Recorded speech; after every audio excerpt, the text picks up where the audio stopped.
कर रही हैं, ट्रेंडिंग में है, चर्चा में है। बांग्लादेश से शुरुआत कर लेते हैं, जहां पर हिंसा एक बार फिर से भड़क गई है।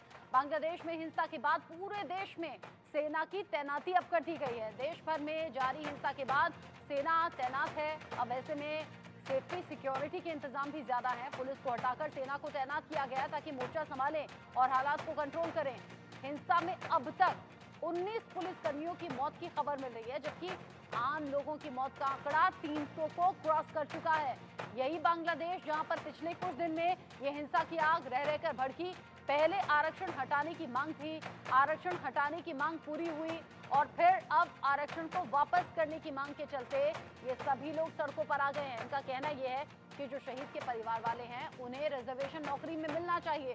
सरकारी नौकरी में रिजर्वेशन जो खत्म किया गया है उसे वापस से बहाल किया जाए, ये इन लोगों की मांग है।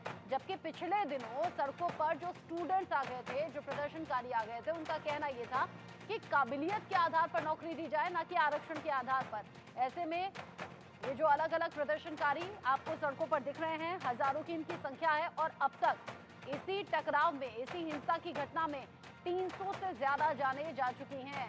बांग्लादेश में शेख हसीना के खिलाफ ये प्रदर्शन सड़कों पर आ गया है। बांग्लादेश में आरक्षण को लेकर जबरदस्त हिंसा देखी जा रही है। हिंसा में अब तक हो गई है 300 से ज्यादा लोगों की मौत। हिंसक प्रदर्शन में 24 घंटे के अंदर अंदर 100 लोगों की जान गई है। अंदाजा आप लगाइए, 400 पुलिसकर्मियों समेत प्रदर्शनकारी और पुलिस में हुई। इसी बीच आगजनी और तोड़फोड़ भी हुई। इसी के बाद सेना को तैनात कर दिया है। बांग्लादेश की और आप जान लीजिए, हसीना ने ढाका छोड़ बांग्लादेश चल रहा है। बांग्लादेश अगर हालात संभल नहीं रहे, जगह जगह ये जो प्रदर्शन की आग भड़की है, इसके बाद पीएम शेख हसीना ने ढाका छोड़ दिया है, जो जानकारी मिल रही है। और जानकारी ये भी कि भारत आ सकती हैं शेख हसीना। मेरे सहयोगी दानिश रिजवी इस खबर को लेकर ज्यादा अपडेट के साथ जुड़ गए हैं। दानिश, सुबह आपने अपडेट दिया था कि हिंसा भड़क रही है, 300 से ज्यादा जानें जा चुकी हैं, अकेले 24 घंटे में 100 लोगों की जान गई है। अब शेख हसीना को लेकर अपडेट क्या है? क्या वाकई भारत आ रही है?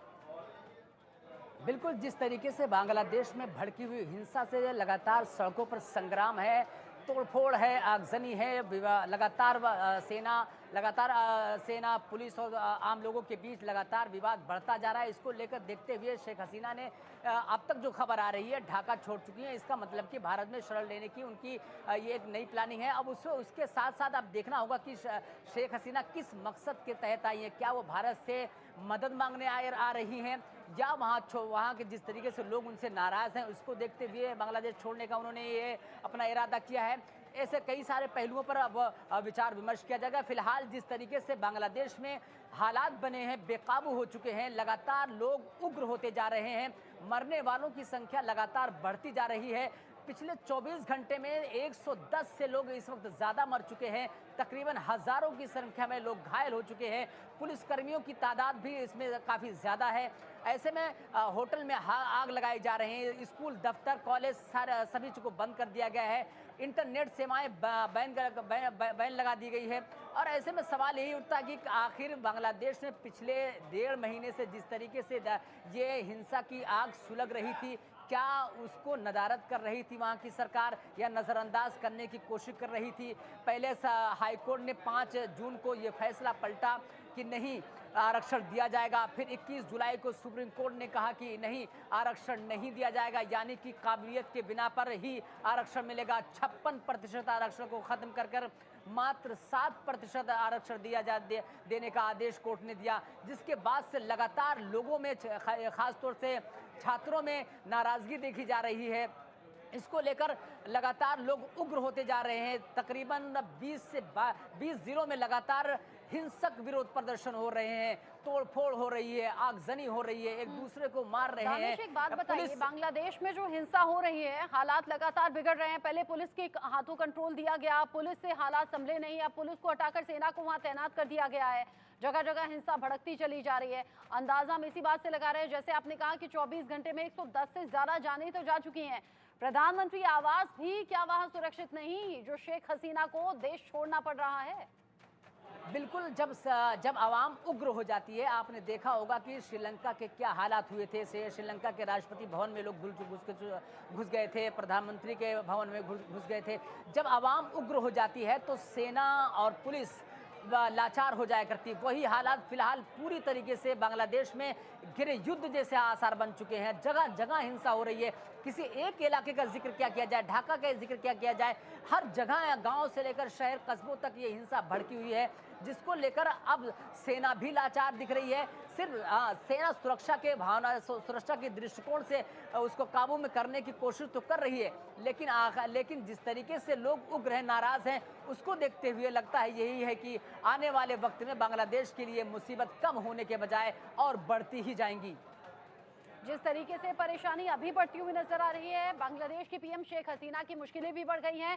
आम लोग वो भी इस खतरे को महसूस कर रहे हैं, क्योंकि प्रदर्शनकारी सैकड़ों या हजारों की संख्या में है, लेकिन वहां के जो आवाम है, वहां के जो आम लोग हैं, जो इस प्रदर्शन का हिस्सा नहीं है, दानिश, खतरा तो सबसे बड़ा उनके लिए है, क्योंकि उनकी सिक्योरिटी में तो कोई तैनात नहीं है।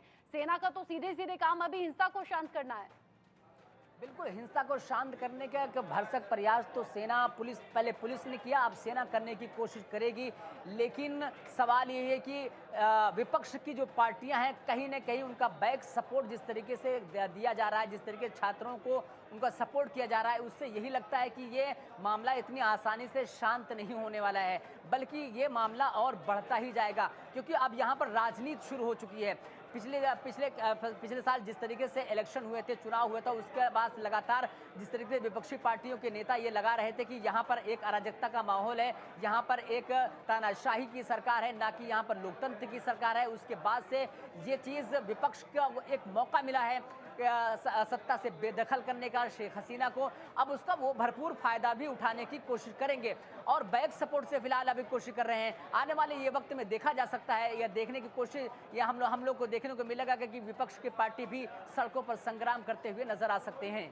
अब ये जो मौजूदा हालात हैं बहुत ज़्यादा नाजुक हैं दानिश। इस मामले पर अगर सियासत होती है तो नुकसान देश का होगा, नुकसान वहाँ की आवाम का होगा, क्योंकि जो तोड़फोड़, जो हिंसा की तस्वीरें अभी हैं, उसमें पब्लिक, प्राइवेट, हर तरह की प्रॉपर्टी का नुकसान है, उसमें आम लोगों की जान जा रही है। 300 से ज़्यादा जानें अब तक जा चुकी हैं। ये जो 56% से 7% पर आया है आरक्षण, अगर ये सबसे मेन वजह है तो क्या राजनीतिक तौर पर इसका सोल्यूशन नहीं निकालना चाहिए? बजाय कि ढाका छोड़ देने के, बजाय कि प्रधानमंत्री आवास छोड़ देने के, बजाय कि देश छोड़ने के। अभी ये सूत्र बता रहे हैं कि ढाका छोड़ने की उनकी ये अटकलें लगाई जा रही हैं, लेकिन सियासत परसेप्शन पे चलती है। सियासत जो है आपकी अगर छवि अच्छी बन गई या धूमिल हो गई तो उस पे चलती है। इस वक्त विपक्षी पार्टी के नेता यही चाह रहे होंगे कि जिस तरीके से हिंसा भड़की हुई है वो कम ना हो, बल्कि शेख हसीना के खिलाफ ये उग्र हो, क्योंकि ये सत्ता का मामला है। जब सत्ता की कुर्सी की बात आती है तो कहीं ना कहीं कुछ न कुछ सपोर्ट, जिस तरीके हिंसा, प्रदर्शन, आगजनी, तोड़फोड़ का कहीं ना कहीं विपक्षी पार्टियों का ये सपोर्ट रहा करता है। ये एक बांग्लादेश की बात नहीं है, बल्कि आप आमतौर पर किसी भी देश या राज्य में देखेंगे तो विपक्षी पार्टियों को इन मौक़ों पर उनको एक फ़ायदा नज़र आता है, सत्ता के करीब पहुंचने का उनको एक अवसर नज़र आता है। उसी को देखते हुए जिस तरीके से वहाँ पर प्रदर्शनकारियों को बैक सपोर्ट किया जा रहा है, इससे और भी हिंसा भड़केगी। हाँ। छात्रों में उग्र प्रदर्शन होगा और तोड़फोड़ की जो घटनाएं हैं वो और बढ़ती जाएंगी। अब माना कि आम लोग अपने अधिकारों के लिए लड़ते हैं, आवाज़ भी उठाते हैं, उनमें से कई शांत रहकर आवाज़ उठाने का ऑप्शन चूज करते हैं, कई लोग सड़कों पर आकर प्रदर्शन करना या हिंसा करना भी चूज कर लेते हैं। यहाँ जो 56% आरक्षण शहीदों के परिवारों को मिलता था, अब उसे घटाकर 7% कर दिया गया, जिसको लेकर लोगों का गुस्सा 7वें आसमान पर है। लेकिन क्या ये प्योरली वो शहीद के परिवार वाले हैं जो सरकारी नौकरी में आरक्षण फिर से वापस बहाल करना चाहते हैं, या फिर इनके साथ कुछ पॉलिटिकल पार्टी के जुड़े हुए गुर्गे हो सकते हैं, या फिर क्या जानबूझकर फैलाई गई हिंसा या भड़काई गई हिंसा हो सकती है? आरक्षण 56% में मात्र 30% ऐसे लोग हैं जो शहीद हुए थे, जो शहीद परिवार कहलाते हैं। 1971 की जंग में जो शहीद हुए थे उनको 30% वहाँ पर आरक्षण मिलता है। उसके अलावा महिलाओं को आरक्षण 10% मिलता है, 5% वहाँ पर अल्पसंख्यकों को मिलता है। ऐसे करके वहाँ पर 56% है। मतलब यह कि शहीद परिवारों को मात्र 30% आरक्षण मिलता है, जिसको लेकर अब वो जो आरक्षण खत्म कर दिया गया है और टोटल आरक्षण अब जो दिया गया है सुप्रीम कोर्ट की तरफ से मात्र 7% ये है। और तो 100 में से 7% मतलब 93% लोग अब अपनी काबिलियत के बिना पर ही नौकरी पा सकेंगे, ना कि आरक्षण के बिना पर। बिल्कुल, आपने बहुत अच्छी जानकारी दी है, कैसे हालात वहां पर बदले और कैसे अब हिंसा की नौबत आ गई है। आप रहिए दानिश मेरे साथ में, रैनिक दत्ता भी मेरे साथ में जुड़ गए हैं। रैनिक, पिछले दिनों भी हिंसा भड़की थी, उस वक्त ममता बनर्जी ने बांग्लादेशियों को लेकर जो बयान दिया था वो भी हमने देखा, अभी हिंसा फिर से भड़क गई है। जानकारी ऐसी भी अभी मिल रही है कि शेख हसीना हो सकता है ढाका छोड़ दें, हो सकता है वो भारत आ जाए। एकदम ही देखिए, बांग्लादेश सोर्स की तरफ से जो जैसे कि कंफर्म किया जा रहा है कि बांग्लादेश का एक एमपी, उनका जो सोर्स की तरफ से जो कंफर्म किया जा रहा है कि बांग्लादेश का जो प्राइम मिनिस्टर शेख हसीना, वो उनका जो प्राइम मिनिस्टर पैलेस, वो प्राइम मिनिस्टर पैलेस छोड़ चुका है। उनका जो सिस्टर है, उनको सिस्टर को लेकर वो गणभवन जो है, बांग्लादेश का जो गणभवन, वो गणभवन छोड़कर कोई एक सेफर प्लेस में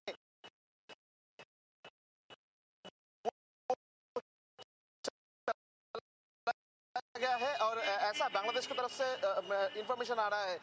ये भी इंफॉर्मेशन आ रहा है कि बांग्लादेश का जो सिचुएशन, ये सिचुएशन को देखते हुए बांग्लादेश का जो चीफ है, जो आर्मी चीफ है, वो आर्मी चीफ की तरफ से और कुछ ही समय बाद नेशन को एड्रेस किया जा सकता है। और पूरा ये जो घटना को और बांग्लादेश का जो स्थिति है, वो स्थिति को किस तरीके से कंट्रोल किया जाए, यही अभी बांग्लादेश का जो आर्मी है उनका नजर में है। और बांग्लादेश का जो आर्मी चीफ है, उनकी तरफ से नेशन को कुछ ही देर बाद एड्रेस किया जाएगा। और जो पूरा घटना, ये जो पूरा घटना चल रहा है बांग्लादेश में, उसके अगेंस्ट में कोई निर्देश दे सकते हैं बांग्लादेश का आर्मी चीफ, ऐसा भी खबर आ रहा है। मगर जो खबर आ रहा है कि शेख हसीना, उनका जो बहन, उनको लेकर जो गणभवन है, बांग्लादेश एमपी ऑफिशियल रेसिडेंस जो है, वो रेसिडेंस छोड़कर कोई सेफर प्लेस में वो चला गया है। मगर ये इसका जो ऑफिशियल कंफर्मेशन अभी तक ऑफिशियल कंफर्मेशन नहीं आया है। ये भी जो भी इंफॉर्मेशन आ रहा है, पूरा भी जो सोर्स इंफॉर्मेशन है, सोर्स के बेस से आ रहा है। मगर इसको देखते हुए पश्चिम बंगाल का जो बॉर्डर है, पश्चिम बंगाल का 3-4 बॉर्डर बांग्लादेश के साथ कनेक्ट होता है, उसमें पेट्रोपोल बॉर्डर भी आता है। पेट्रोपोल बॉर्डर से बहुत सारे सामान मेरे साथ में सोनिया अख्तर भी मेरे साथ में जुड़ गई हैं, बांग्लादेशी नागरिक हैं और पिछले कुछ दिन में अलग वजह से सुर्खियों में रही। सोनिया अख्तर, बांग्लादेश से खबर यह है कि हिंसा बहुत ज्यादा भड़क गई है, 300 से ज्यादा लोग मारे गए हैं और शेख हसीना अब ढाका छोड़ चुकी हैं या छोड़ने वाली हैं। जी, धन्यवाद है मेरे को बुलाने के लिए। हाँ, आपने जैसे बताया जी, हमारा प्राइम मिनिस्टर देश छोड़ चुकी है, उनको बहन को लेके कई सारा न्यूज़ पे आ गए हैं। मैं लाइव में इतनी टाइम देखा, जो हमारा इधर का आंदोलनकारी है, सब लोग गणभवन में ऑलरेडी घुस चुकी है, जा चुकी है। तो हमारा प्राइम मिनिस्टर देश छोड़ दिया। ऐसी नौबत क्यों आई? हमारा, आप लोग जानती है, मैं भी एक स्टूडेंट थी, अभी तो मैं हाउसवाइफ हूँ। तो हमारा बांग्लादेश में जो स्टूडेंट है, सबसे बड़ा विद्यापीठ जो है ढाका यूनिवर्सिटी का स्टूडेंट का एक कोटा आंदोलन से स्टार्ट हुई है ये सारे कहानी। पहला शुरुआत ऐसे हुई है, स्टूडेंट का एक लीगल आंदोलन था उसी टाइम पे जब स्टार्ट हुई। तो उनका जो एक कोटा आंदोलन का दावी था, तो वो प्राइम मिनिस्टर ने मान लिया। 93% कोटा का एक सिस्टम कर दिया, 93% लोगों को मिली है। फिर भी उसके बाद एक के बाद एक मतलब स्टूडेंट का कोटा आंदोलन लेके एक बहुत बड़ा इशू बना लिया। सोनिया, क्या आपको लगता नहीं कि इस बात का सोल्यूशन कुछ निकाला जा सकता था बातचीत के जरिए या समझाइश के जरिए? क्योंकि पिछले दिनों भी हिंसा भड़की थी, अब एक बार फिर से भड़की है और पहले से ज्यादा भड़की है। एक्चुअली देखिए, जब वो जो घर में आग लगता है तो कई सारा लोग, पड़ोसी भी थोड़ा बहुत आग में और भी घी डालने का कोशिश करते हैं। ऐसा ही हुआ है जब स्टूडेंट का आंदोलन है, उस आंदोलन लीगल आंदोलन, तो उसको मैं भी सपोर्ट किया। बट जब धीरे धीरे से इसको बढ़ना शुरू किया, तो उसमें क्या हुआ, जब हमारा जमात इस्लाम है, हमारा बीएमपी है, कई सारा दल है, वामपंथी भी है, इन लोगों का एक इन लोग भी इस लोगों से जुड़ चुकी है, मिसगाइड किया है। उसके बाद देखिए, अभी तो हालात सबको पता है। हाँ, धीरे धीरे से ये चीज बहुत ज्यादा बढ़ चुकी है। लेकिन प्रधानमंत्री लेकिन ने इससे सारा पहले 9 जब दफा आरक्षण है, खत्म उन करने लोगों की का मांग को जितनी लेकर, दफा है मान लिया। इससे पहले जब स्टूडेंट सड़कों पर आए थे आरक्षण की मांग को लेकर कि आरक्षण खत्म किया जाए, जो काबिल है उसे नौकरी मिले, तब भी हिंसा भड़की थी। तभी तो बातचीत के जरिए समझाइश हो सकती थी, देश की प्रधानमंत्री इस तरफ इनिशिएटिव लेती, हाँ, वहां जो बुलाया, मंत्री है वो प्रधानमंत्री ने इनिशिएटिव बुलाया। लेते। हाँ, प्रधानमंत्री ने बुलाया, बताया भी था जे आप लोग मेरे गौरव भवन का द्वार खोला है आप लोगों के लिए, आप लोग आ जाइए, मेरे साथ बैठिए, मीटिंग करिए। मैं भी मेरे लाइफ में आके बहुत बताया जे प्लीज इसको बैठना चाहिए। तो प्रधानमंत्री ने ऑफर रखा जे आप बैठिए, बट हालात ही कुछ। क्या पॉलिटिकल पार्टीज का हाथ है क्या इसके पीछे जो प्रदर्शन है, या प्योरली स्टूडेंट्स हैं?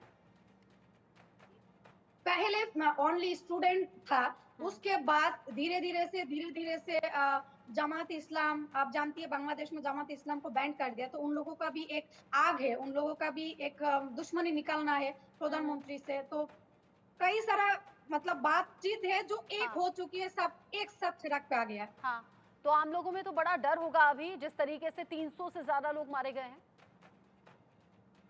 नहीं, मारने का जो देखिए मीडिया पे कुछ और बता रही है, हाँ, सच्चाई तो ये है इतनी लोग नहीं मरा है अच्छा। जितनी बता रही है मीडिया पे, बहुत कम है। देखिए जब एक देश का प्रॉब्लम होती है तो देश में कई सारे लोग, ऐसा होता है, ऐसा हाँ, नहीं है जो मारा नहीं जाती है, उम्मीद हो करते हैं जाती है सोनिया गलती कि से भी, मौत का जैसे भी आंकड़ा हो कम जाती हो, लेकिन कई बार ऐसा होता है कि मौत का आंकड़ा कम निकलता है तो कई बार उससे कहीं ज्यादा भी निकलता है। दोनों ही तरह की बातें हैं। आप रहिएगा मेरे साथ में, दानिश मेरे साथ है, रैनिक मेरे साथ है, सोनिया मेरे साथ है, और मेरे साथ में मेरे senior colleague managing editor input Rakesh Kumar Singh भी जुड़ गए हैं।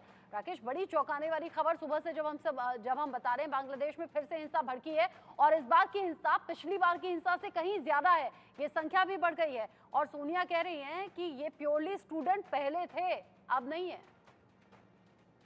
देखिए रचना, सही आपने कहा, बांग्लादेश में आरक्षण के खिलाफ छात्रों का जो प्रदर्शन और जिस तरह से लॉन्ग मार्च का आज आह्वान, और आपने देखा था कि पूरे देशव्यापी कर्फ्यू लागू किया गया था, लेकिन बावजूद इसके जिस तरह से छात्र सड़क पर उतरे, तो इसको लेकर ये इस तरह की लगातार अटकलें लग रही थी। आपने देखा था कि कल शाम 6 बजे से कर्फ्यू लगा हुआ है, और जो अब तक जो वहां की मीडिया के रिपोर्ट से खबरें आ रही हैं कि अब तक हिंसा में कम से कम 300 लोगों की मौत हो चुकी है। हालांकि इस संबंध में आधिकारिक बयान नहीं जारी किया गया है। बिगड़ते हालात को देखते हुए जो वहां की प्रधानमंत्री शेख हसीना ने देश छोड़ दिया है, इस तरह की लगातार हमारे पास खबरें आ रही हैं। और उसके बारे में यह है कि वे वहां से हेलीकॉप्टर से निकली हुई हैं। हाँ।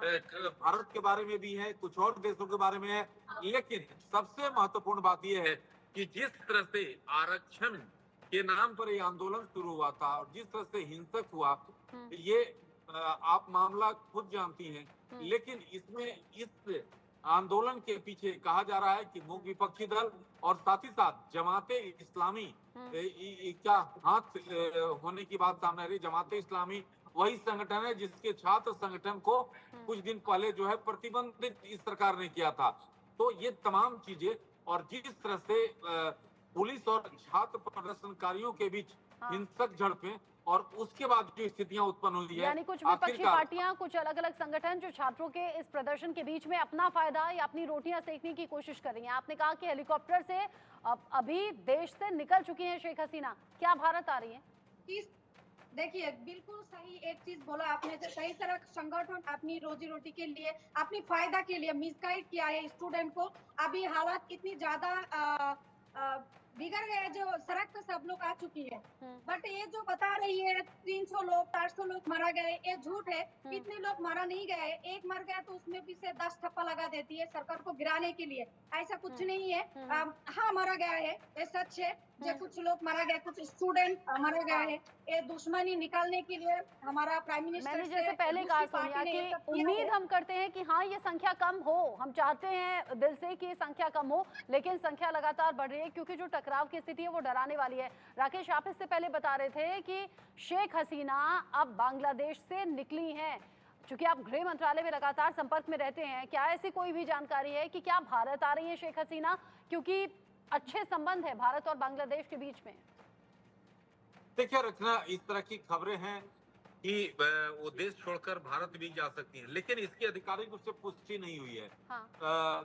इस बीच खबर है कि शेख हसीना ने इस्तीफा दे दिया है, लेकिन इसकी भी अभी तक पुष्टि अच्छा। हुई नहीं है। और इस बीच बड़ी संख्या में हाँ। प्रदर्शनकारी प्रधानमंत्री आवास में दाखिल हो गए हैं, जो अभी की बड़ी खबर यही है। ढाका ट्रिब्यून की रिपोर्ट है, ये तो जो आपने कि बहुत स्थानीय बड़ी मीडिया जानकारी में दी राकेश जी, ये तो आप बहुत बड़ी जानकारी आप दे रहे हैं। आप कह रहे हैं शेख हसीना के इस्तीफे की मांग को लेकर ये जो प्रदर्शन हो रहा था, खबर ऐसी अंदर खाने है कि शायद इस्तीफा दे भी दिया है। हालांकि औपचारिक पुष्टि ना तो इन मौतों को लेकर है और ना ही इस्तीफे को लेकर है, लेकिन देश की प्रधानमंत्री जो देश का नेतृत्व कर रही हैं, जिन पर देश की जिम्मेदारी संभालने की जिम्मेदारी उनके कंधों पर है, अगर इस तरह हिंसा के हालात में वो देश छोड़ने का फैसला ले रही हैं, तो इसके पीछे हो भी सकता है कि शायद इस्तीफा देने के बाद वो वहां से निकल रही हूँ। देखिए, इसी बात को लेकर लगातार जो स्थानीय जो स्तर पे जो रिपोर्ट हैं, जो मैं देख रहा हूँ लगातार वहाँ के टेलीविजन स्क्रीन पे, तो ये देख रहा हूँ कि उनके बारे में ये खबर है कि उन्होंने इस्तीफा दे दिया है। तरह तरह के विरोधाभास खबरें हैं, लेकिन आधिकारिक रूप से इसकी पुष्टि होना बाकी है। हाँ। लेकिन बांग्लादेश में लगातार खराब हो रहे हालात के बीच सेना चीफ हालात लगातार जनरल खराब हो रहे हैं। वकार प्रोफेसर प्रशांत तमाम मेरे देश साथ में को जुड़ गए संबोधित हैं करने वाले बांग्लादेश हैं। से लाइव। सोनिया अख्तर इससे पहले जुड़ी हुई हैं, जो बांग्लादेश को लेकर लगातार जानकारी दे रही हैं। प्रोफेसर प्रशांत, बांग्लादेश कैसे चल रहा है, कैसे सुलग रहा है? और खबर ये कि शेख हसीना बांग्लादेश छोड़ चुकी हैं। Yes. Actually, the total the system is too much volatile. You know that our already Prime Minister he can just flee from the Agartala. The news has come from here, and actually the you can know that in our country there is an 1 month and 30 or 34 days. Actually, there is an movement is going on. That is a quota system. You know that is a quota system from protest from the students, and this is one kind of non-movement from the very legal and very much actually very sophisticated movement from the normal people. But the system, you know that the government just protest that kind of movement, and that's why the system is very much uncontrolled. Students, and that is a normal people and other, that is lost classification of people. They can act in a one vessel, and they can protest actually. So that this is so much uncontrolled for the situation. And you know that there's a last day we have 100